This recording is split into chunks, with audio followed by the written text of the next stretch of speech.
بسم اللہ الرحمن الرحیم۔ ناظرین، عمران خان بہت بری طرح جال میں پھنس گیا ہے اور اس نے تمام اداروں میں اپنی گڈ ول اچانک سے کھو دی ہے، جس کا ذمہ دار وہ خود ہے۔ فیصل آباد کے جلسے میں اس نے جو خرافات بکی، اس پر فوج کا ادارہ کتنا مشتعل ہے، اس سے آپ نے اس بات سے اندازہ لگا لیا ہوگا کہ وہ جو سیاسی معاملات پر خاموشی کی پالیسی انہوں نے طے کر لی تھی کہ ہم نے چپ رہنا ہے، چاہے کوئی تنقید بھی کرے، چاہے کوئی مداخلت کی دعوت دے یا مداخلت کی دعوت نہ دے، ہم نے خاموش رہنا ہے، تو انہیں اپنی خاموشی توڑنی پڑی اور ISPR نے یہ بیان جاری کر دیا کہ فوج کے اندر عمران خان کے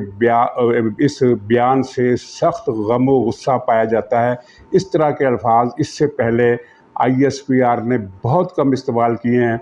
اس سے پہلے ایک مرتبہ عمران خان ہی کے والے سے ISPR نے کہا تھا کہ اشتعال کی فضا پائی جاتی ہے، لیکن اب جو الفاظ استعمال ہوئے ہیں وہ سخت غم و غصے کے ہیں، یعنی اشتعال سے ایک درجے آگے کے۔ اور باقی جو ISPR نے کہا وہ آپ بیان پڑھ لیں، اس آپ نے پڑھ لیا ہوگا، اس میں بہت کچھ ہے، بین السطور بھی ہے اور متن بھی ہے، لیکن یہ عمران خان کی یعنی یہ جو ایک سوچی سمجھی چال تھی، اور میں سمجھتا ہوں کہ یہ سوچی سمجھی چال جو تھی دراصل اس کی مایوسی کی وجہ سے اس نے ایک ایسا فیصلہ کیا جو اسے نہیں کرنا چاہیے تھا اور اس طرح کی بات نہیں کرنی چاہیے تھی۔ اسے اندازہ ہونا چاہیے تھا کہ اس طرح کا بیان دے کر خطاب میں جوش خطابت میں نہیں، ٹھنڈے دل سے اس نے بات کی تھی، سوچ سمجھ کر، تو اسے یہ اندازہ نہیں تھا، اندازہ ہونا چاہیے تھا کہ اس قسم کا بیان جو ہے وہ کس قسم کا اطلاق اپنے اندر رکھتا ہے۔ اور آپ نے دیکھا کہ اسلام آباد ہائی کورٹ کے چیف جسٹس عطر مین اللہ صاحب، جو عمران خان کو ہر رعایت دینا اپنا فرض سمجھتے ہیں، انہیں بھی پریشانی ہوئی کہ اب میں اپنی صفائی اپنا یعنی معاملہ کس طرح کلیئر کروں، تو چنانچہ انہوں نے بھی وہ جو کیس چل رہا تھا عمران خان کی لائیو تقریروں پر پابندی کا، اس کیس کو وائنڈ اپ کرتے ہوئے انہوں نے بھی یہ کہا کہ یہ فوج کو اس طرح ملائن کیا جانا ٹھیک نہیں ہے، جب آپ لیڈر ہوتے ہیں تو اس طرح کی باتیں کرتے ہیں تو فوج کے خلاف انہوں نے کچھ سخت ریمارکس بھی دیے۔ اگرچہ میں ان سخت ریمارکس کو اہمیت اس لیے نہیں دیتا کہ یہ چیف جسٹس عطر مین اللہ صاحب ہی تھے جن کے فیصلے کی وجہ سے، جو کہ حکومت نے ایک درست فیصلہ کیا تھا، عمران خان نے فوج کے خلاف جو باتیں کی تھی تو ان پر پابندی لائیو تقریروں پر لگنی چاہیے تھی، لیکن انہوں نے 5 منٹ کے اندر اندر اس پابندی کو اڑا دیا، اور جس کے نتیجے میں عمران خان نے شہ پا کر یہ دریدہ دہنی کی انتہا کر دی کہ فوج کے ہائی کمان کے جرنیلوں کو غدار اور محب وطن میں تقسیم کر دیا۔ اس چیز کا عوام کے اندر بھی رد عمل پایا جاتا ہے، کیونکہ عوام میں بھی اب یہ سوچ پیدا ہوئی ہے کہ یہ عمران خان حدیں کراس کر رہا ہے، اور اس کا مقصد اب بہت سارے لوگوں کو تو میں یہ نہیں کہہ سکتا، لیکن یعنی ایک اچھی خاصی تعداد میں عمران خان کے حامی ایسے ہیں جن کو یہ بات سمجھ میں آنا شروع ہو گئی ہے کہ عمران خان کا اصل ایجنڈا فوج کے اندر لڑائی کرا کے فوج کو تباہ کرنا ہے۔ اور یہ ہم لوگ تو بہت پہلے سے کہہ رہے ہیں کہ عمران خان کا اصل نشانہ پاکستانی معیشت ہے، ایٹم بم ہے اور پاکستانی فوج ہے، اور اسرائیل ہمیشہ سے ان تینوں چیزوں کو ڈسٹرائے کرنا چاہتا ہے۔ وہ چاہتا ہے کہ ایٹم بم پاکستان کے ہاتھ میں نہ رہے، پاکستان کی معیشت تباہ ہو جائے،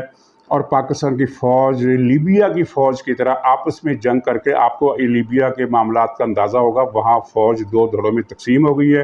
اور ملک بھی 2 حصوں میں تقسیم ہو گیا ہے۔ ایک حصے پر فوج کے ایک حصے کا قبضہ ہے، دوسرے پر دوسرے کا قبضہ ہے، اور دونوں فوجیں مسلسل ایک ایسی جنگ میں مصروف ہے جس میں وقفہ آ جاتا ہے، پھر شروع ہو جاتی ہے، وقفہ آ جاتا ہے، پھر شروع ہو جاتا ہے، اور لیبیا کو انہوں نے تباہ و برباد کر کے رکھ دیا ہے۔ تو عمران خان کے پیش نظر یہ تھا،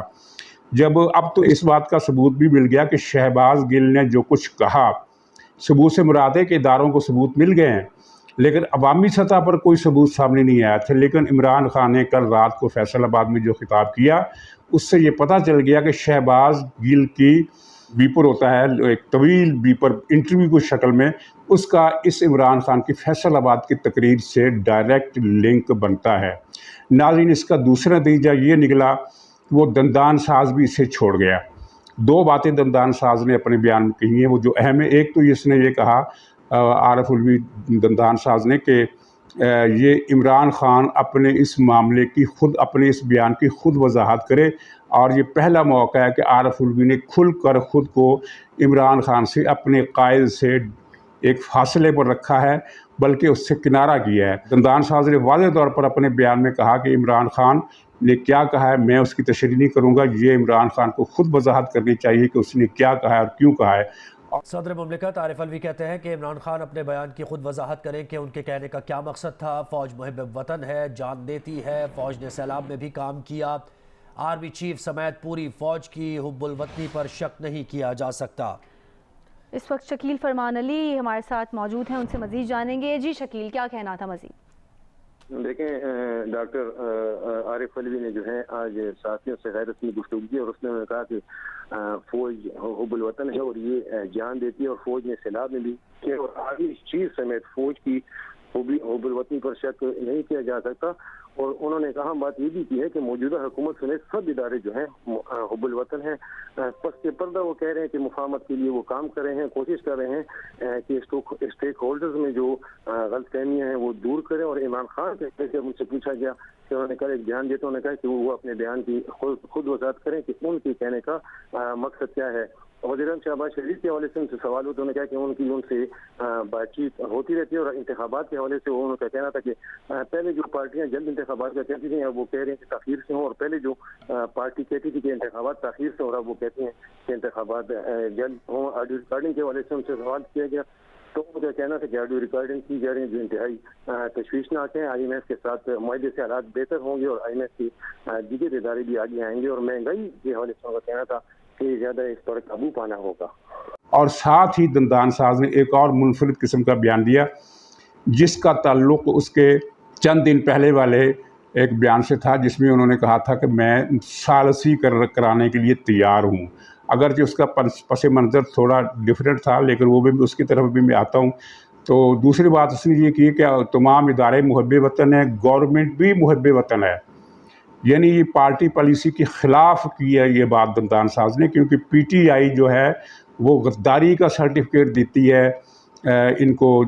نواز شریف اور زرداری کو اور موجودہ حکومت کے تمام رہنماؤں کو، اور اس کا یہ موقف رہا ہے کہ فوج کے میر جعفر اور میر صادق نے مل کر ان غداروں اور چوروں کو حکومت دلائی ہے۔ تو یہ عارف الوی نے دوسری بات بھی نیگیٹ کر دی عمران خان کی اور یہ کہا کہ حکومت محب وطن ہے، اور ساتھ ہی عارف الوی نے یہ بھی توقع ظاہر کی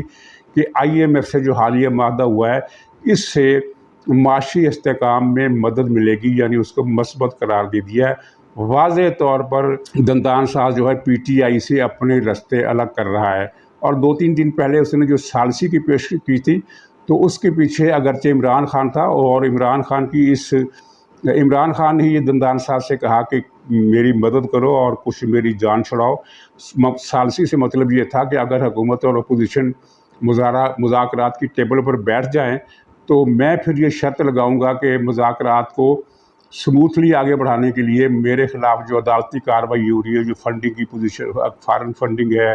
غداری کیس ہے، فلانا کیس ہے، ان سارے کیسز کو واپس لیا جائے، جس طرح کہ شیخ مجیب الرحمان کے زمانے میں ایک مرتبہ ہوا تھا کہ اس پر اگرتلا سازش کیس تھا اور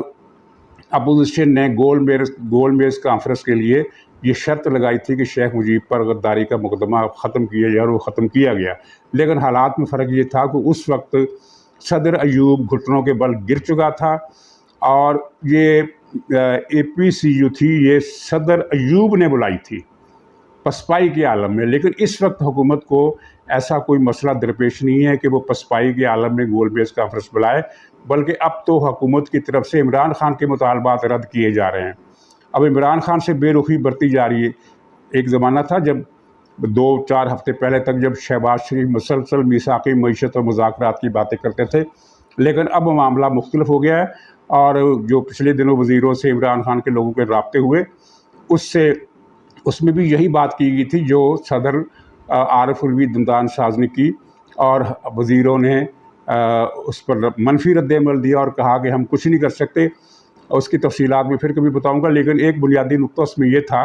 کہ فارن فنڈنگ کیس کا تو آپ نام ہی نہ لیں، کیونکہ یہ ہم نہیں چلا رہے، یہ الیکشن کمیشن کا ادارہ فیصلے کر رہا ہے، وہی سماعت کر رہا ہے، وہی فیصلے کر رہا ہے۔ ہمارا کام صرف یہ ہے کہ اس فیصلے کی بنیاد پر ہم ریفرنس آگے بھیجیں۔ تو اس طرح کی یہ صورتحال ہے، یعنی اس نے اپنی قبر آپ کھود لی ہے، اور اب جو باخبر ذرائع ہیں جو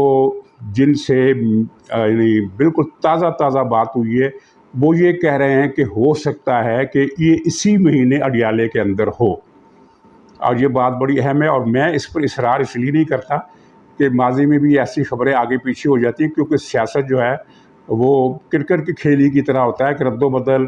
معاملات بدلتے رہتے ہیں۔ اس لیے اگر میں یہ کہوں کہ ہر حالت میں اسی مہینے یہ اڈیالہ جیل میں ہوگا تو یہ غلط ہوگا کہنا، لیکن جو خبر مجھے ملی ہے وہ یہی ہے کہ ہو سکتا ہے کہ یہ اسی مہینے کے اندر اڈیالہ ہو۔ اور تیسرا امپیکٹ یہ ہوا ہے کہ اس پر جو پابندی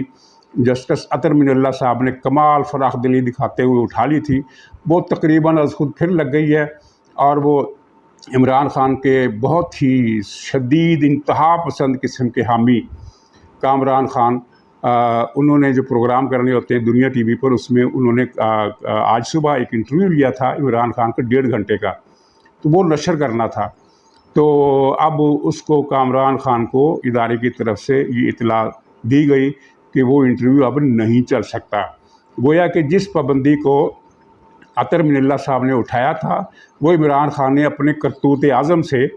خود وہ دوبارہ لگا دی۔ ناظرین، تیسری طرف یہ ڈرامے باز سندھ میں گیا، وہاں لوگوں نے جو اس کی حجامت بنائی ہے، جس طرح اس کو منہ پر گالیاں دی ہیں، جس طرح اس کو منہ پر سب کچھ سنایا ہے، تو اس وقت عمران خان کی حالت دیکھنے والی تھی، اس کے پسینے چھوٹے ہوئے تھے، اور فواد چودھری تو لڑ پڑا دوسرے لوگوں سے، اور اس کو یہ سندھ کا دورہ ملتوی چھوڑ کر بھاگنا پڑا۔ تو اب جو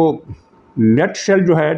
وہ اس بات کا اشارہ کر رہا ہے کہ عمران خان نے مصیبت کی وہ گھڑی جو اٹل تو پہلے ہی تھی، اس پر آنی ہی آنی تھی، لیکن اس کو قریب ترین کر لیا ہے۔ تو ناظرین اجازت دیجیے، انشاءاللہ اگلے ولاگ میں پھر ملاقات ہوگی، تب تک کے لیے خدا حافظ۔ کہ یہ تو ثابت ہو گیا کہ شہباز گل کے پیچھے کون کھڑا تھا۔ سوال تو اب یہ اٹھتا ہے کہ عمران خان کے پیچھے کون کھڑا ہے۔ شہباز کے پیچھے تو عمران ہے، یہ عمران کے پیچھے کون ہے؟ یہ بیرونی کا الاپ کرنے والوں، یہ اندرونی سازش کس نے کی ہے؟ یہ ڈیوڈ فینٹن جو پاکستان کے ایٹمی پروگرام کے خلاف تھا، جس کو آپ نے ہائر کر رکھا ہے کیمپین چلانے کے لیے، ہمارے ادارے کیا اس سے لڑائی کریں گے؟ ہم کہاں سے لائیں گے یہ آپ کے جو کنسلٹنٹ آپ لے کر آئے ہیں ملینز آف ڈالرز دے کر؟ تو پاکستان کے عام عوام، پاکستان کے ادارے کہاں سے ایسے کنسلٹنٹ لائیں گے بھائی؟ اور ان کنسلٹنٹ کے ذریعے آپ کرنا کیا چاہ رہے ہیں؟ اس کا تو جواب دیں۔ تو یہ آخری سوال ہے، دوبارہ بتائے دیتا ہوں کہ شہباز گل کے پیچھے تو عمران ہے، عمران کے پیچھے کون ہے؟ اس سوال کا جواب تو اب دینا ہی